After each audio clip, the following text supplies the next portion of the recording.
আলহামদুলিল্লাহ দর্শক, আমার এক বন্ধুর সবজির বাগান। তো এই বাগানটা হচ্ছে মূলত সিম, ধুন্দুল, পুঁইশাকের জমি। তো মাছার মাঝে সিম, ধুন্দুল এগুলো চাষ করা হচ্ছে এবং নিচে দিয়া লাল শাক রোপণ করা হয়েছে। দেখেন নিচে থেকে কিন্তু লাল শাক উঠাইতেছে আজকে বিক্রির জন্য।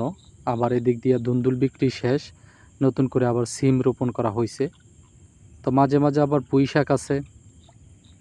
তো এই জমিটা দেখে আমার কাছে অনেক ভালো লাগলো, কারণ বর্তমানে যেই সব কৃষকেরা একসাথে একাধিক ফসল ফলাতে পারতাছে, তারাই মূলত ভালো করতে পারতাছে কৃষিকাজে। যেহেতু কৃষিকাজে সার ফসফেটের দামও বেশি, তারপর সে কাজের লোকেরও দাম বেশি বা চাহিদা বেশি। তো তারই প্রেক্ষিতে এই কৃষিকাজে টিকে থাকতে হলে আগের যে পদ্ধতিতে মানুষে কৃষিকাজ করতো ওই রকমভাবে করলে বর্তমানে চলা মুশকিল। তো আমার বন্ধু দেখেন ধুন্দুল বিক্রি করার পরে যে সিম গাছ রোপণ করছে, ধুন্দুল গাছ কেটে দিছে এবং সিম গাছ নিচের থেকে লাগাই দিছে, এইগুলো উপরের দিকে উঠতেছে। পাশাপাশি নিচে দিয়া লাল শাক রোপণ করছে, কিছু পুঁই শাক রোপণ করছে, কিছু ডাঁটা রোপণ করছে, যেটা প্রতি হাটে বিক্রি করতেছে। লাল শাক দেখেন সিম গাছে উপরে উঠতেছে, লাল শাক নিচে থেকে বিক্রি শেষ হয়ে যাবে।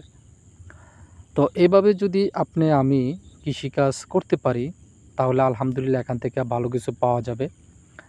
এখনও কিছু ধুন্দুল গাছে কিছু ধুন্দুল আছে, আর এইগুলো হচ্ছে পুঁই শাক। তো এক সাইড দিয়ে পুঁই শাকও কিছু উঠাই দিছে।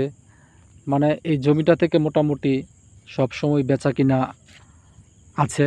যেমন একদিকে পুঁই শাক বিক্রি করতেছে, মাঝে মাঝে ধুন্দুল বিক্রি করতেছে, আর এখানে লাল শাক বিক্রি করতেছে।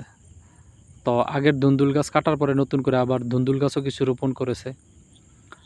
তো পুঁই শাক তো আলহামদুলিল্লাহ এখনও প্রচুর পুঁই শাক আছে। দেখেন পুঁই শাকের ডটাগুলো কত সুন্দর।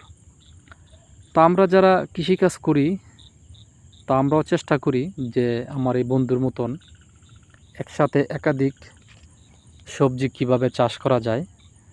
তো এইগুলো করতে পারলে অবশ্যই আপনি এখান থেকে লাভবান হবেন। একটা সবজির যদি দাম কম থাকে, তাহলে আরেকটা সবজি এখান থেকে সংগ্রহ করতে পারবেন বা বিক্রি করতে পারবেন। তো দেখে আমার অনেক ভালো লাগলো। তো সেই জন্যই ভিডিওটা করা। আমার এই ভিডিওর মাধ্যমে যদি অন্য কোনো কৃষক ভাই বা যারা কৃষি সেক্টরে আসতে চাচ্ছে, তারা যদি এখান থেকে কিছু ধারণা নিয়ে করতে পারে, তাহলে আশা করা যায় আলহামদুলিল্লাহ কিছুটা উপকৃত হবে। তো দেখেন প্রত্যেকটা গাছেরই আলহামদুলিল্লাহ গ্রোথ অনেক ভালো। উপরে মাছায়ও গাছ উঠতেছে, নিচে দিয়েও শাক বিক্রি করতেছে। তো অনেক দিন বিক্রি করছে, আজকে আবার শাক উঠাইতেছে। তো লাল শাকের একটা সিস্টেম হচ্ছে, যেগুলো একটু বড় হয়ে যায় বড়গুলো বিক্রি করতেছে, নিচেরগুলো আবার বড় হইতেছে আবার বিক্রি করতেছে। তো এইভাবে করতে পারলে সবাই আমরা লাভবান হব।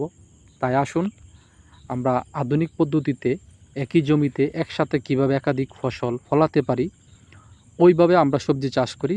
তাহলে আমরা এখান থেকে লাভবান হব। এই যে দুই একটা লাউ গাছও আছে, লাউ হয়েছে।